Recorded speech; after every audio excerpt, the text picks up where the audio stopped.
Shine India police academy స్థాపించిన తర్వాత వచ్చిన మొదటి రిక్రూట్మెంట్ లోనే స్టేట్ ఫస్ట్ ర్యాంక్ సాధించిన ఏకైక సంస్థ shine India police academy. Hi students, welcome to shine India police academy YouTube channel. అందరూ కూడా ఎస్ఐ ఎగ్జామ్ రాశారు, పేపర్ కూడా చాలా కష్టంగా వచ్చింది అనేది చర్చ. కానీ కామన్గా దాదాపుగా అర్థమెటిక్ రీజనింగ్లో మన క్లాస్ నోట్స్ నుంచి దాదాపుగా 77 ఎగ్జాక్ట్ క్వశ్చన్స్ మోడల్స్ 77 వచ్చినాయి. కొద్దిగా అప్లికేషన్ కనుక మీరు ప్రాక్టీస్ చేస్తే అంటే లాంగ్ డ్యూరేషన్ నుంచి ప్రిపరేషన్ చేసిన వాళ్ళు 90 దాకా కూడా చేయొచ్చు. విషయం ఏంటంటే కొత్తగా లేట్గా చేరిన పిల్లలు వాళ్ళు ఇవి మాత్రమే చేసుకుంటే చాలు అని ప్రిపేర్ అయిన పిల్లలు అవి చేసి ఈజీగా క్వాలిఫై అవుతున్నారు.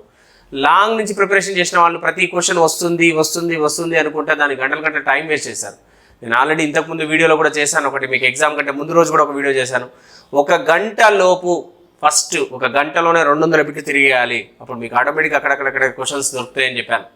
ఆ ప్యాటర్న్ కనుక చేసుంటే ఎకానమీ, పాలిటీ అండ్ రీజనింగ్లో చాలా బిట్స్, అర్థమెటిక్లో కూడా చాలా బిట్స్, ఈజీ బిట్స్ చాలా ఉన్నాయి. అవి వెతుక్కున్నా కూడా అరౌండ్ ఒక్కొక్కరికి 90+ స్కోర్ చేసేవాళ్ళు, చక్కగా 100 అబవ్ మార్క్స్ వచ్చేవి. సరే, ఎనీవే చేసేవాళ్ళు పిల్లలు అద్భుతంగా చేశారు, దానిలో సందేహం ఏం లేదు. అయితే ఇప్పుడు ఈ వీడియోలో మీరు thumbnail చూసి ఉంటారు, 2 నుంచి 3 మార్కులు మనకు కలవచ్చా, కలుస్తాయా అనేది అని చెప్పడానికి నేను వచ్చాను. ఎందుకంటే నా అంచనా ప్రకారం మినిమం 2 మార్కులు అయితే కంపల్సరీ కలపాలి గవర్నమెంట్.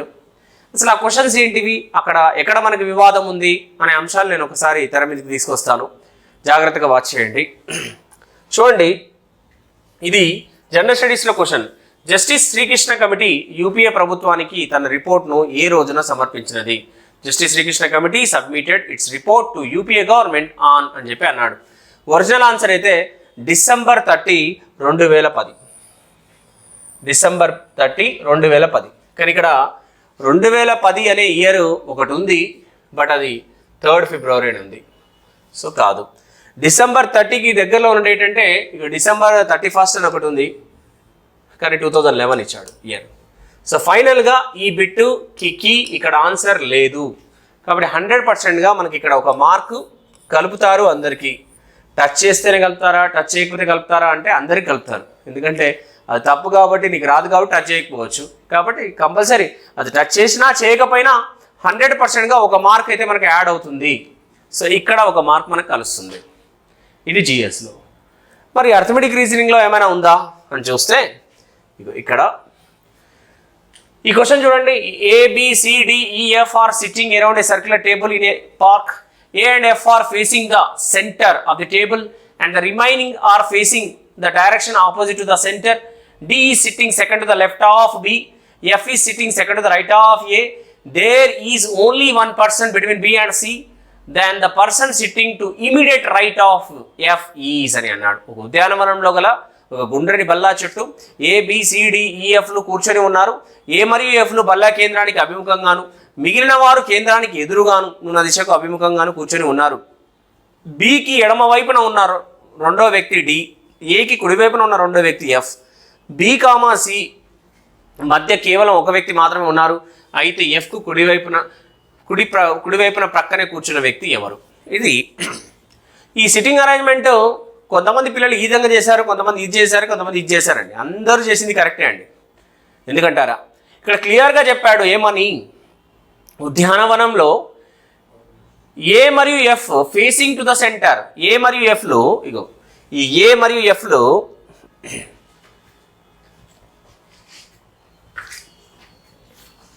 మనం ఇక్కడ చూద్దాం.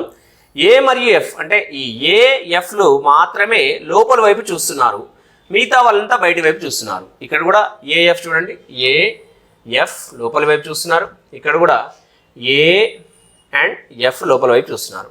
కండిషన్స్ ప్రకారం చూస్తే A మరియు F బల్లా కేంద్రం అభిముఖంగా, మిగిలిన వారు కేంద్రానికి ఓకే. Bకి ఎడమ వైపున రెండవ వ్యక్తి D కలడు. B ఎక్కడ ఉన్నాడు? B ఇక్కడ బయటి వైపు చూస్తున్నాడు. ఎడమ వైపు అంటే ఇది కుడి, ఇది ఎడమ అవుతుంది. ఎడమ వైపు రెండో వ్యక్తి D ఉన్నాడు. ఓకే, పెట్టాం, కరెక్టే పెట్టినాం. Aకి కుడి వైపున రెండో వ్యక్తి F కలడు. Aకి కుడి వైపున రెండో వ్యక్తి F ఉన్నాడు. అన్ని కండిషన్స్ బాగున్నాయి. మరి అడిగిన క్వశ్చన్కి జవాబు ఏంటి అంటే Fకు కుడి వైపున పక్కన కూర్చున్న వ్యక్తి ఎవరు? Fకు కుడి వైపున వెంటనే ఎవరున్నారు? D ఉన్నాడు. సో దీని ఆన్సర్ D. ఇక్కడ కూర్చున్నాం అనుకోండి, ఈ ప్రకారం కూర్చుంటే ఎఫ్కి కుడి పక్కన కూర్చున్నది ఎవరు అంటే సి. దీని ప్రకారం చూస్తే ఎఫ్కి కుడి పక్కన ఉన్నది ఎవరు అంటే బి. మరి ఏం ఆన్సర్ పెట్టాలి? ఇక్కడ డి కూడా ఉంది అండ్ సి కూడా ఉంది అండ్ బి కూడా ఉంది. సో కాబట్టి కంపల్సరీ ఒక మార్క్ని కంపల్సరీ ఇక్కడ కూడా గవర్నమెంట్ యాడ్ చేయాలి మనకి. అంటే ఇది నేను ఒక గుడ్ న్యూస్గానే చెప్తాను. 58 మార్కులు వచ్చిన వాడికి 2 మార్కులు కలుస్తాయి. 58 మార్క్స్, 58 మార్క్స్ వచ్చిన వాళ్ళకి 2 కలుస్తాయి, పాస్ అవుతారు 59 వాళ్ళు కూడా. సో అంటే ఈ విషయం మీకు తెర మీద తీసుకురావాలనే ఉద్దేశంతోనే ఈ 2 క్వశ్చన్లు అయితే డ్యామ్ షూర్గా మనకి మార్కులు కలుపుతాయి. నెక్స్ట్ ఇకపోతే ఇంకేమైనా ఉన్నాయో చూద్దాం.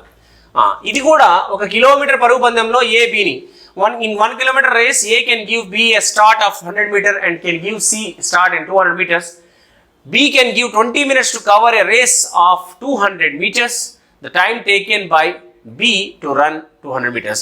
1 కిలోమీటర్ పరుగు పందెంలో ఏ బిని 100 మీటర్లోను సిని 200 మీటర్లలో ఓడించగలడు. 200 మీటర్ల పందెంలో బి సిని 20 నిమిషాల తేడాతో ఓడించగలడు. 200 మీటర్ల పరుగెత్తడానికి బికి పట్టిన సమయం ఎంత? మరి ఏబిసి రేషియో చూస్తే 1000, 900, 800, 10:9:8. వేగాల నిష్పత్తి 9:8 అయితే కాల నిష్పత్తి 8:9 అవుతుంది.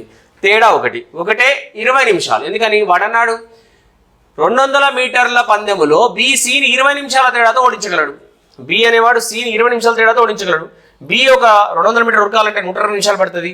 సి అనేవాడు ఉరకాలంటే 180 నిమిషాలు పడుతుంది. కాబట్టి 20 నిమిషాల తేడాతో ఓడించాడు. ఇప్పుడు బి 200 మీటర్ల పరుగు పొందడానికి 200 మీటర్ల దూరం పరిగెత్తడానికి బీకి పట్టిన సమయం ఎంత? బీకి పట్టిన సమయం ఎంత అంటే 160 నిమిషాలు. 160 నిమిషాలు బీకి పట్టిన సమయం. కానీ ఇక్కడే ఉంది ఆప్షన్స్లో అసలు 160 నిమిషాలు ఎక్కడా లేదు. అవునా? ఇది డౌట్ఫుల్గానే ఉంది.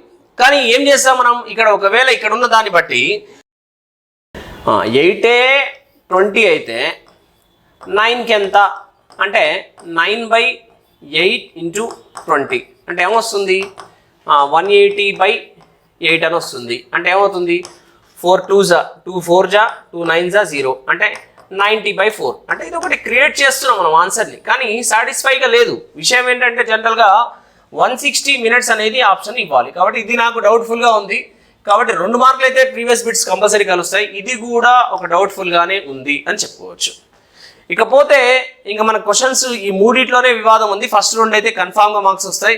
ఈ మూడో దానికి ఏంటంటే డిపెండ్స్ అపాన్, కానీ వాస్తవంగా చెప్పాలంటే 160 నిమిషాలు అనేది ఆప్షన్ ఉండాలి. మరి అక్కడైతే లేదు. మరి దాన్ని చూస్తూ ఆన్సర్ని క్రియేట్ చేయాలంటే ఇలా 90/4ని మనం ఆన్సర్ని క్రియేట్ చేయొచ్చు. ఇకపోతే తెలుగు మీడియం విద్యార్థులకు కొంత అన్యాయం జరిగిందని చెప్పుకోవాలి. అంటే ఉదాహరణకు మనకి ఈ బిట్ గురించి మాట్లాడతాను. చూజ్ ఏ టర్మ్, మొదటి 2 పదాలు అంటే అనాలజీ బిట్ ఇది. మొదటి 2 పదాలు ఏవైతే పోలికతో ఉన్నాయో అవే 2తో పోలికలు ఉన్నదాన్ని చెప్పాలి. Stag, hind, ram question mark అని ఇచ్చిండు. యాక్చువల్గా ఇంగ్లీష్ మీడియం వాళ్ళకే స్టాగ్, హిండ్ అంటే తెలియదండి మీనింగ్. తెలుగు మీడియం వాళ్ళకి ఎలా తెలుస్తుంది? తెలుగు మీడియం కనీసం దానికి యాక్చువల్గా ఏంది? స్టాగ్ అంటే మగ జింక, హిండ్ అంటే ఆడజింక, ర్యామ్ అంటే మొగ గొర్రె, ఈడబ్ల్యూఈ అంటే ఆడగొర్రె.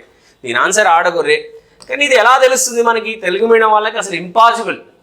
మన ఇంగ్లీష్ సబ్జెక్ట్ ఉందా అంటే మన ఎస్ఏ పోలీస్లో మనకి ఇంగ్లీష్ సబ్జెక్ట్ అయితే లేదు. ఎస్ఏ పోలీస్లో ప్రిలిమినరీలో సిలబస్లో లేదు. ఇంగ్లీష్ ఉందా? లేదు. మరి ఇంగ్లీష్ లేనప్పుడు మనకి ఇది అనాలజీ బిట్టే, రీజనింగ్ బిట్టే, కానీ మీనింగ్స్ కూడా తెలుగులో ఇవ్వాలి. ఇంగ్లీష్లో ఇచ్చారు. సరే ఇంగ్లీష్ మీడియం పిల్లలకు కూడా ఈ వర్డ్స్ నాకు తెలిసి దాదాపు దీని మీనింగ్స్ తెలిసి ఉండకపోవచ్చు. తెలుగు మీడియం పిల్లలకు అసలు ఏమీ రాదు. కాబట్టి ఈ బిట్ను కూడా వివాదమే. కాకపోతే ఇది గవర్నమెంట్ కరికరించాలి, మన చేతిలో ఏం లేదు. ఓకే, ఇలాంటిదే ఇంకో బిట్ ఇచ్చారు, అది ఈజీ. సేమ్ ఈ 4 జతలు ఉన్నాయి. 4 జతలు ఒక జత రాంగ్ ఉందని చెప్పాడు. ఇది షార్ట్, లాంగ్ అంటే చిన్న చిన్న అంశాలు. ఇవి ఎవరికైనా కామన్గా వాడే వర్డ్స్ కాబట్టి ఇది తెలుసు మనకి. షార్ట్ అంటే లాంగ్ చిన్నది, పెద్దది. లైట్, అవునా, లైట్ అంటే లైట్, హెవీ బరువు ఎక్కువ ఉన్నది, బరువు తక్కువ ఉన్నది. అవునా, పూరు, రిచ్ పేదవాడు, ధనవంతుడు. క్రైమ్, బ్లేమ్ అనేది ఇది డిఫరెంట్గా ఉంది. ఇది మ్యాచింగ్ సెట్లో ఉంది. మిగతావన్నీ మ్యాచ్ అవుతున్నాయి, ఇది మ్యాచ్ అవ్వట్లేదు. కాబట్టి ఇది ఆన్సర్ పెడతాం. కానీ ఇది కూడా తెలుగులో ఇవ్వలేదు. సో ఫైనల్గా మనం ఏంటంటే మొత్తం మీద చూస్తే మనకి ఇక్కడ 100%గా మార్క్ కలిసేది ఏంటంటే ఫస్ట్ బిట్ ఒకటి, ఇది శ్రీకృష్ణ కమిటీది ఒకటి. సెకండ్ ఏమో ఈ సిట్టింగ్ అరేంజ్మెంట్లో సర్క్యులర్ సిట్టింగ్ సంబంధించిన 3 ఆన్సర్లు వస్తున్నాయి. కాబట్టి ఇది కూడా ఒక మార్క్ కలుస్తుంది. బట్ ఇది అయితే మనం ఇంకా చెప్పలేము దీని గురించి. సో కన్ఫామ్గా అయితే 2 మార్కులు పక్కా కలుస్తాయి. భగవంతుడు కనికరిస్తే, అవునా, TSLPRB మన మీద కనికరిస్తే, చాలామంది డిస్క్వాలిఫై అవుతున్నారని అనిపిస్తే 3 మార్కులు కూడా కలపవచ్చు. ఓకేనా? Right, thank you. ఇదే అంశం మీకు చెప్పడానికి వచ్చాను. సో మనం ఇంకా ఈ వీడియో తర్వాత ఇంకా కొన్ని పార్ట్స్ పేపర్ ఎక్స్ప్లెనేషన్ ఉన్నాయి, అవన్నీ చెప్తాం. నెక్స్ట్ మనకు దాదాపుగా మన బుక్లోంచి క్లాస్ నోట్స్ నుంచి arithmetic reasoning part around 77 questions డైరెక్ట్గా వచ్చినాయి. కొంత అప్లికేషన్ కనుక ఇంప్లిమెంట్ చేస్తే 92 క్వశ్చన్స్ దాకా వచ్చినాయి. నెక్స్ట్ మనం డిఓకి సంబంధించిన ఆన్లైన్ కోర్స్ కూడా స్టార్ట్ చేయబోతున్నాం, అది కూడా నేను త్వరలో అనౌన్స్మెంట్ చేస్తాను. ఓకేనా? Right, thank you very much all of you.